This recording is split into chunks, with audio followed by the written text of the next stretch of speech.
देखिए, अब अगला टॉपिक आप लोगों का शुरू हो रहा है मीन डेविएशन। मीन डेविएशन यानी इसको माध्य विचलन कहा जाता है। माध्य विचलन, इसको हम लोग शॉर्टकट में ऐसे लिखते हैं डेल्टा। ठीक है, जैसे एस लिखते हैं ना, एस, इसका नंगड़ी इसमें सटा दीजिए, ऐसे करके ऐसे सटा दीजिए तो ये हो गया मीन डेविएशन। ठीक है, समझ में आया बात? अब यहाँ ध्यान दीजिए, ये माध्य विचलन जो आपको कहेगा निकालने के लिए प्रश्न में, तो ये निकलता है तीन चीज से। तीन चीज से निकलता है, ध्यान दीजिए। माध्य विचलन, माध्य से, माध्य विचलन माध्यका से, और माध्य विचलन बहुलक से। ठीक है, यानी माध्य से माध्य विचलन निकालिए, या माध्यका से माध्य विचलन निकालिए, या बहुलक से माध्य विचलन निकालिए। सवाल इंडिविजुअल, डिस्क्रीट और कंटिन्यूअस, तीनों में से किसी सीरीज में रह सकता है। आया बात समझ में? तीनों सीरीज को पहचानना आप लोगों ने पहले समझ लिया है। अब प्रश्न में यदि सवाल इंडिविजुअल में दिया है तो उसमें भी आपको रह सकता है माध्य से माध्य विचलन निकालिए, माध्यका से निकालिए, या बहुलक से निकालिए। सवाल में किसी भी चीज का प्रयोग दे सकता है, चाहे डिस्क्रीट सीरीज में हो, चाहे कंटिन्यूअस सीरीज में हो। प्रश्न माध्य से माध्यका, माध्य से माध्य विचलन, या माध्यका से माध्य विचलन, या फिर बहुलक से माध्य विचलन, किसी चीज से पूछ सकता है।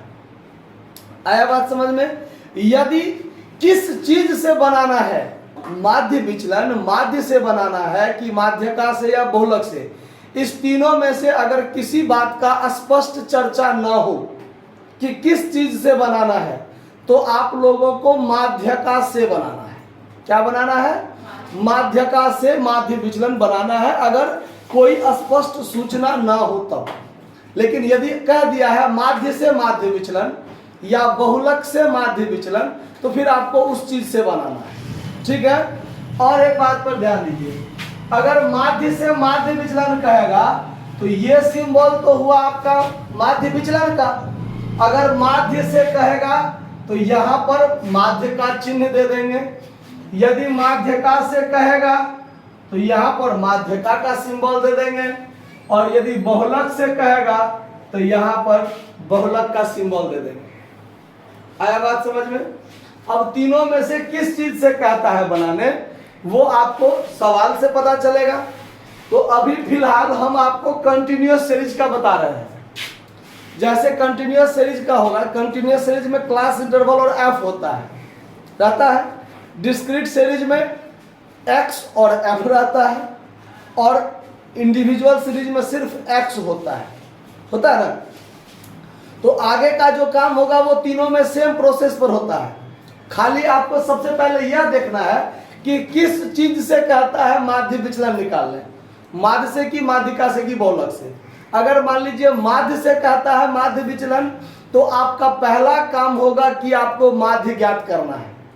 यदि माध्यका से कहेगा तो माध्यका ज्ञात करना है पहले, सबसे पहला काम वो होगा, जिससे कहेगा निकालने वो निकालना। अगर बहुलक से कहेगा माध्य विचलन तो पहला काम बहुलक निकालना। ये काम सबसे पहले आप निकाल लीजिएगा, उसके बाद आगे का फिर प्रोसेस आगे बढ़ेगा।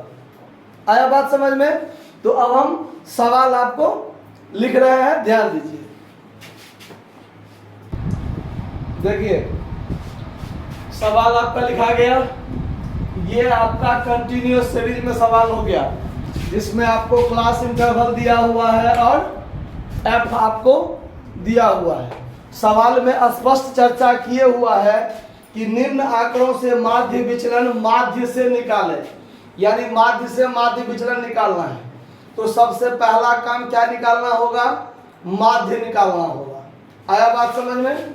तो सबसे पहले माध्य निकालना होगा। तो माध्य निकालने के लिए हम लोग सबसे पहले क्या निकालते हैं, एम और एफ एम निकालते हैं ना। तो चलिए यहाँ एम और एक कॉलम बनेगा एफ एम बनेगा ना। तो एम निकालने के लिए दोनों को जोड़ के दूसरे भाग देते हैं सब में। तो यहां लिखिए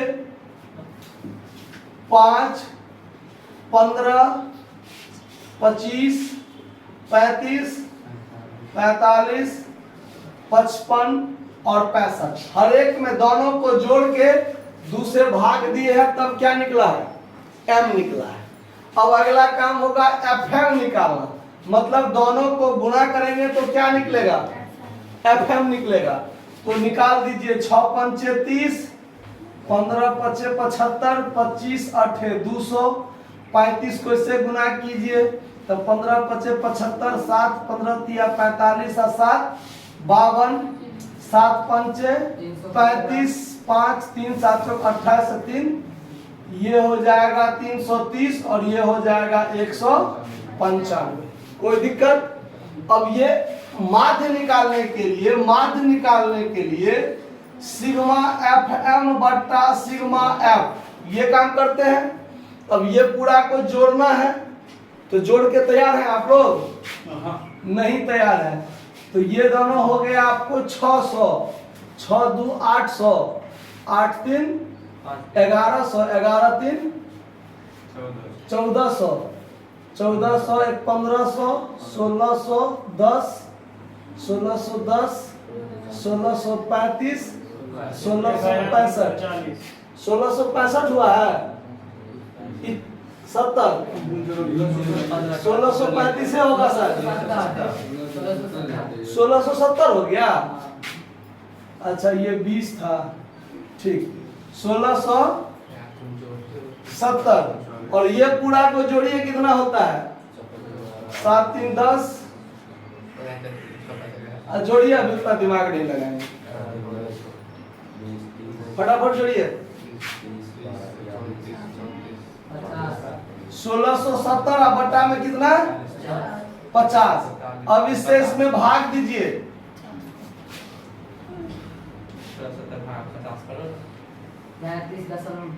कितना 3.4। देखिए माध्य बराबर क्या है आपको 33.4। अब यहां से आपको सवाल आगे बढ़ना है माध्य विचलन के लिए, ठीक है। आंसर आ गया है माध्य बराबर, ठीक 33.4, यानी यहां तक हम लोग सही जा रहे हैं। अब आगे ध्यान दीजिए, माध्य विचलन निकालने के लिए इससे आगे आपको बहुत सारे सवालों का आंसर मिलेगा भी, बहुत सारे सवालों का आंसर नहीं भी मिलेगा।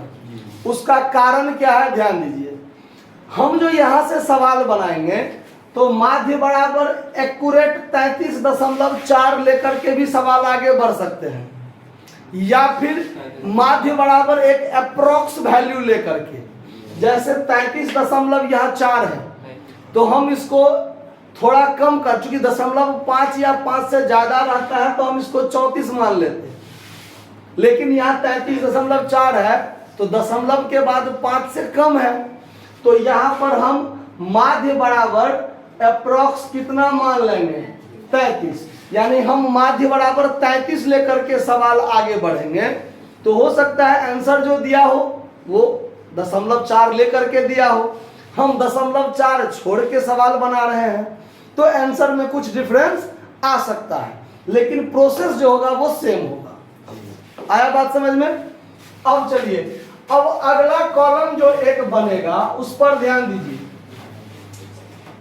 यहां पर एक चीज हम लोग लिखते हैं x माइनस एक्स डैश, यहां ऐसे करके चिन्ह दे देंगे, दोनों तरफ दो लाठी दे देंगे, इसका मतलब हो गया प्लस माइनस इग्नोर, यानी x में से x डैश को घटाएंगे तो निकलेगा हमारा dx, यानी डेविएशन ऑफ x। आया बात समझ में, ध्यान से सुनिए। और यहाँ ये जो x लिखे हैं, ये जो m है ना आपका, ये m को हम x की तरफ प्रयोग करेंगे, जिस x को यहाँ हम लोग क्या करेंगे घटाएंगे, क्योंकि इंडिविजुअल सीरीज और डिस्क्रीट सीरीज, इस दोनों में x का वैल्यू ऑलरेडी होता है ना। इंडिविजुअल में और डिस्क्रीट में x का वैल्यू दिया रहता है, और क्लास इंटरवल इसमें है कंटिन्यूअस सीरीज में, तो इसमें तो x का वैल्यू होता नहीं है। तो हम जो यहाँ m निकालते हैं, ये m हमारा x का काम देगा, ये m क्या काम देगा, x का काम देगा।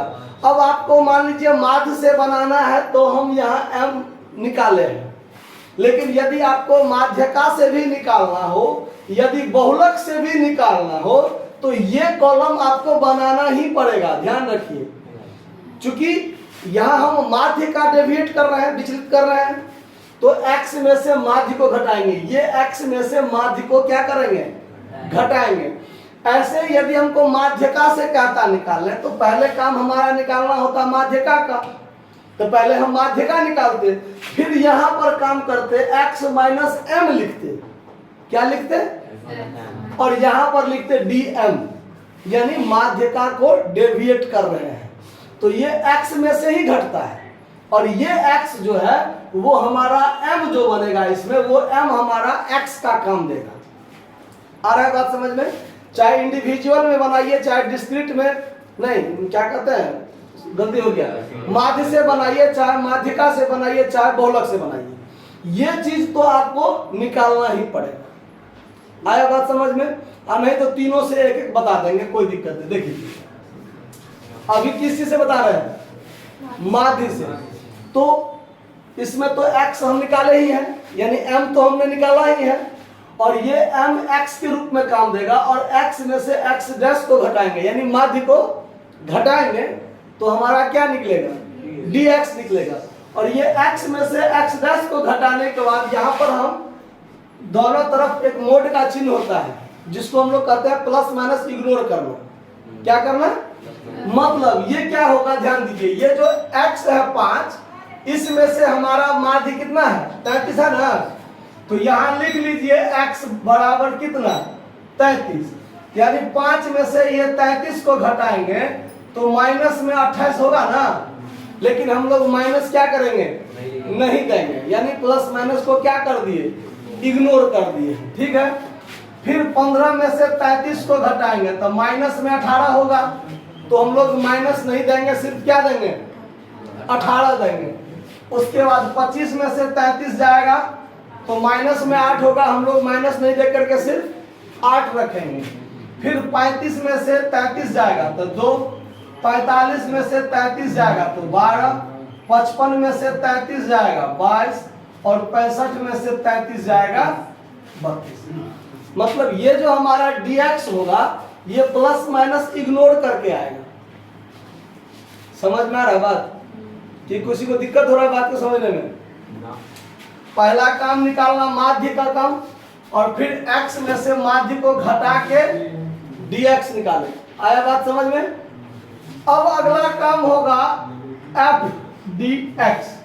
अगला काम क्या होगा, f dx, मतलब dx जो निकला है आपका, डेविएशन ऑफ x, उसको f से गुना करेंगे। क्या करेंगे, तो 28 को 6 से गुना कीजिए तो कितना आएगा, 8 4 48, 8 6 दूना 12, 4 16। ठीक है, 18 पंचे, ये 18 को 5 से गुना किए, 18 पंचे 90, 8 8 64, 15 दूना 30, 12 7 84, 22 छक्के 132 होगा ना, आप 32 दिया 96। आया बात समझ में? अब ध्यान दीजिए, अब अगला काम होगा आपका डेल्टा x डैश निकालना, मतलब माध्य से माध्य विचलन। तो ये बराबर सूत्र होगा सिग्मा f dx बट्टा sigma f, sigma f dx बट्टा, तो अभी पूरा को जोड़ना है आपको, तो जोड़िए, कितना होता है फटाफट, जल्दी जल्दी, लेट नहीं कीजिए। ये टोटल कितना, 664, ये 664 आया, 664 बट्टा कितना करेंगे, 50, 13.28 2 8 मिला इसका आंसर? नहीं मिला। तो दशमलव से पहले वाला मिला कि नहीं? सो देखिए, दशमलव से पहले वाला मिला ना, इसका मतलब सही है। आया बात समझ में? हम पहले ही बोल दिए थे कि इसमें आंसर में थोड़ा बहुत अंतर होगा, लेकिन वो अंतर दशमलव के बाद वाला होगा। क्यों? तो हमने दशमलव के बाद वाले को इग्नोर किया है। अगर आप 33.4 मानकर बनाते तो वो एक्यूरेट आंसर आता आपका। यहाँ 33.4 रखते और 5 में से 33.4 को घटाते तो यहाँ कुछ और आता ना। फिर इसको इससे गुना करते तो यहाँ भी कुछ और आता, कुछ और आता जोड़ते तो इसीलिए। आया बात समझ में? कोई दिक्कत? तो आंसर में आपका डिफरेंस हो सकता है, लेकिन दशमलव से पहले वाला आंसर एक्यूरेट मिलना चाहिए। दशमलव से पहले वाला आंसर पक्का मिलेगा। उसके बाद इसमें गुणांक भी कहता है निकालने, नहीं ना? तो गुणांक नहीं कहता है निकालने तो हो गया। अगर कहता कोफिशिएंट ऑफ मीन डेविएशन निकालने, ऐसा भी कह सकता है, देख लीजिए, ऐसा भी कह सकता है कोफिशिएंट ऑफ मीन डेविएशन निकालने के लिए रह सकता है सवाल में। तो आपको इसका सूत्र होगा मीन डेविएशन बट्टा मीन। माने ये जो आपका मीन डेविएशन का आंसर आया है ना, इसको ऊपर में रखते और बट्टा में ये जो आपका मीन है 33.4 इसको नीचे रखते। किसी आगे किसी क्वेश्चन में हो सकता है आपको, आया बात समझ में? हो सकता है। तो मीन डेविएशन बट्टा मीन करके और यहाँ जो कैलकुलेशन करके आएगा वो आपका क्या हो जाएगा? आंसर आ जाएगा 0.40। तो ये आपका आंसर हो जाता है। आया बात समझ में? तो ये था आपका माध्य से माध्य विचलन के लिए। तो किसी भी क्वेश्चन में माध्य से माध्य विचलन कहेगा तो अब नहीं दिक्कत होगा आप लोगों को। नोट कर लीजिए। धन्यवाद।